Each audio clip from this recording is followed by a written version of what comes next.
Hello and welcome to my YouTube channel basic knowledge. आप सभी का इस वीडियो में बहुत बहुत स्वागत है।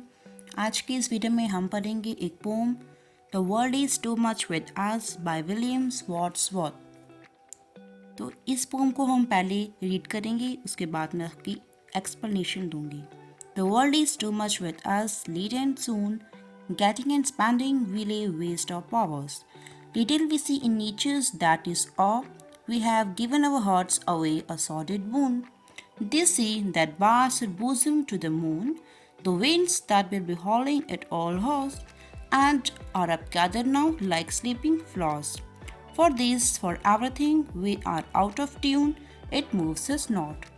Great God, I'd rather be a pagan suckled in a creed outworn, so might I standing on this pleasant lea have glimpses that would make me less forlorn. Have sight of Proteus rising from the sea, or hear old Triton blow his wrathered horn. तो अभी हमने read किया है, अब इसका हम explanation लिखेंगे। The world is too much with us late and soon. तो पोइट कहता है कि हम वर्ल्ड के साथ बहुत ज़्यादा अटैच हैं, लेट पहले भी थे और फ्यूचर में भी, सून जो फ्यूचर में भी हम बहुत ज़्यादा अटैच होने वाले हैं। किसके साथ? वर्ल्ड के साथ। अब कौन सा वर्ल्ड? Materialistic world. ठीक है, तो आज के टाइम पे जैसे आपको पता है कि हम बहुत ज़्यादा मटेरियलिस्टिक वर्ल्ड के साथ अटैच हो गए हैं। सिर्फ स्पेंडिंग करना, गेटिंग करना, उसमें ही हम रह गए हैं। तो वर्ल्ड, तो हमारा जो पॉइंट है वो यही कह रहा है कि हम पहले भी ऐसे ही थे, जब नेचर को सिर्फ हम यूज़ कर रहे थे। ठीक है, जो सिर्फ मटेरियलिस्टिक थिंग्स हैं उसको यूज़ करना, उसके साथ रहना, जस्ट उसी में ही अपने आप घूम रखना, हम वही कर रहे थे और फ्यूचर में भी हम वैसा ही करने वाले हैं। Getting and spending we lay waste our powers. Resource getting करना, मनी का गेटिंग करना, हम बस इसके अंदर ही खो गए हैं। सिर्फ यही स्पेंड करना और गेट करना हम रह गए हैं और अपनी जो पावर्स है उसे हम वेस्ट कर रहे हैं। तो कौन सी पावर्स की यहाँ बात कर रहे हैं? तो पावर है नेचर को सेंस करने की, नेचर को फील करने की, उसको एंजॉय करने की। तो नेचर को सेंस करना, उसको फील करना, उसको एंजॉय करना, ये सिर्फ हम ह्यूमंस कर सकते हैं। ये हमारे पास एक पावर है, लेकिन हम इस पावर को वेस्ट कर रहे हैं। ठीक है, तो नेचर कह रहा है, जो हमारा पॉइंट है वो कह रहा है कि गेटिंग और स्पेंडिंग के चक्कर में हम लोग क्या कर रहे हैं कि अपनी जो पावर है उसे हम वेस्ट कर रहे हैं। हम नेचर को फील नहीं कर रहे, उसको रिस्पेक्ट नहीं कर रहे, ना ही इसको हम एंजॉय कर रहे हैं। ठीक है, little we see in nature's that is all. हम अपने नेचर को बहुत ही कम देखते हैं, जो कि हमारा नेचर है।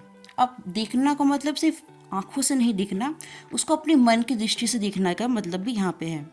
अब हम क्या कर रहे हैं कि सिर्फ उसकी रिसोर्सेज को ही देख रहे हैं, लेकिन उसकी ब्यूटी को नहीं देख रहे। ठीक है, उसने हमें क्या दिया, उसकी इंपॉर्टेंस को जानना हम नहीं देख रहे, तो हम उसको बहुत ही कम आंकते हैं। ठीक है, जो कि हमारा नेचर है, उसकी रिस्पेक्ट करना हम भूल गए हैं। We have given our hearts a solid boon. हमने अपने हर्ट्स को बेच दिया है। मानो हमारे अंदर जो है वो दिल है ही नहीं, हमने उसको कहीं बेच ही दिया है। हम एक सॉलिड बोन की तरह हो गए हैं। एक सॉलिड बोन मानो एक ऐसा इंसान जो कि बहुत सेल्फिश हो गया हो, बहुत ग्रीडी हो गया हो और नेचर को सेंस करना, उसकी रिस्पेक्ट करना वो भूल गया हो। तो इस पूरे पैसेज में हमने ये बताया गया है कि हम वर्ल्ड के साथ बहुत अटैच हो गए हैं। पहले भी हम बहुत अटैच थे और आगे भी हम बहुत अटैच हो रहे हैं। ठीक है, हम सिर्फ गेटिंग और स्पेंडिंग कर रहे हैं।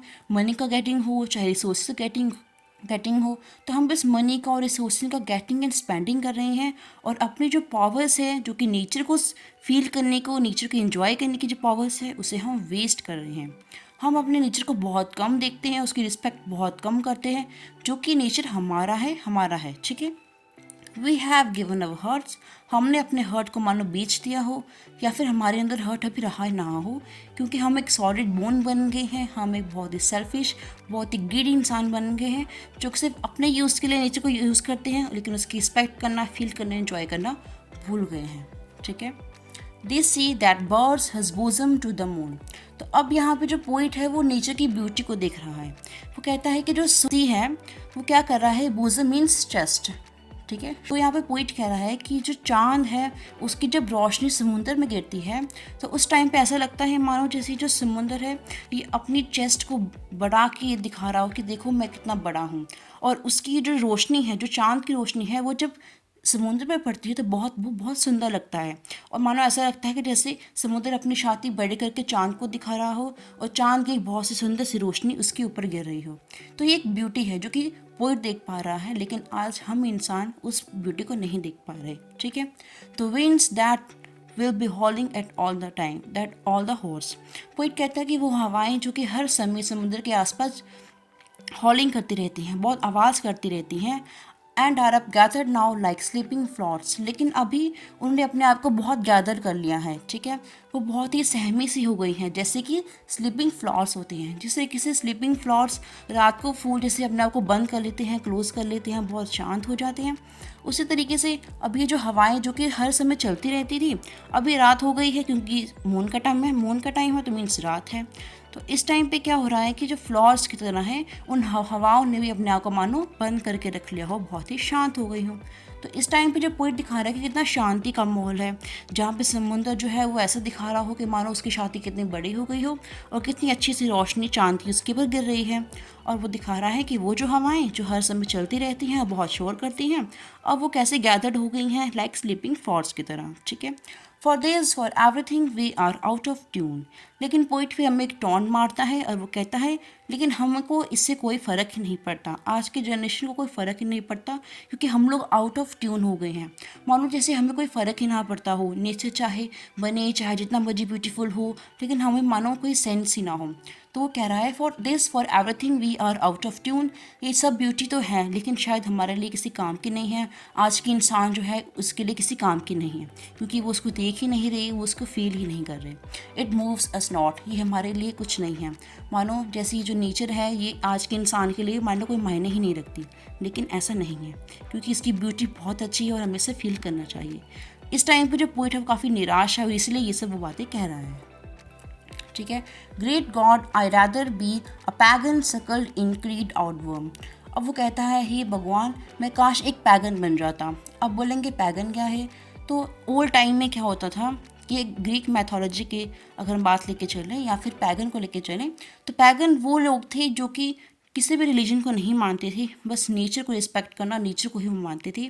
उनके लिए उनका गॉड नेचर है। ठीक है, किसी भी रिलीजन को मानना, कोई खास वैसे प्रैक्टिसेस करना वो नहीं करते थे, सिर्फ नेचर को रिस्पेक्ट करना, उसकी ही पूजा करना वो मानते थे, वो थे pagan.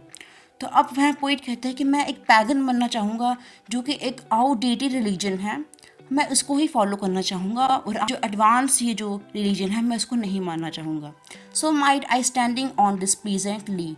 Lee means a ground, एक जो है वो घास का जो है ग्राउंड। तो कहता है कि मैं एक प्लीजेंट ली के अगर तो मैं पैगन बन जाऊंगा, मैं नेचर को वर्शिप करूंगा, तो शायद मैं शांति से एक घास के मैदान पे खड़े हो सकता हूँ और नेचर को फील कर सकता हूँ, उसको रिस्पेक्ट कर सकता हूँ। Have glimpses that make me less forlorn. और ये जितनी भी ग्लिम्सेस हैं ये मुझे लेस फॉरलॉर्न करेंगी। फॉरलॉर्न मीन्स सैड।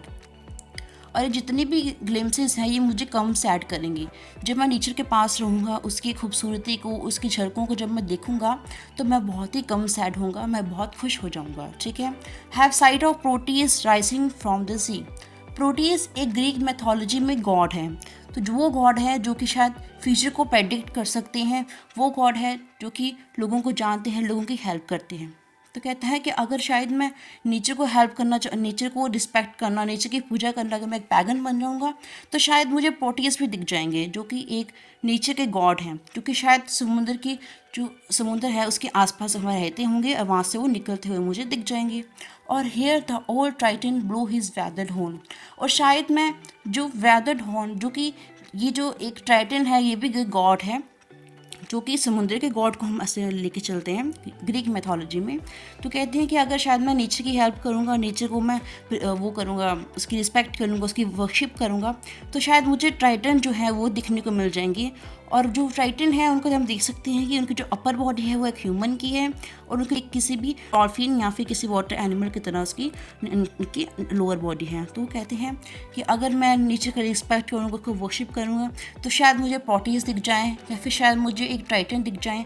ये दोनों ही ग्रीक मैथोलॉजी के गॉड हैं। तो कहते हैं कि जिन्होंने अपने हाथ में एक हॉर्न पकड़ा हुआ है और जो कि एक हॉर्न को बजा रहे हैं। ठीक है, वेदर्ड हॉर्न को, वेदर्ड मीन्स कवर किया हुआ हॉर्न को, उस हॉर्न को जो उन्होंने अपने हाथों से कवर किया हुआ है।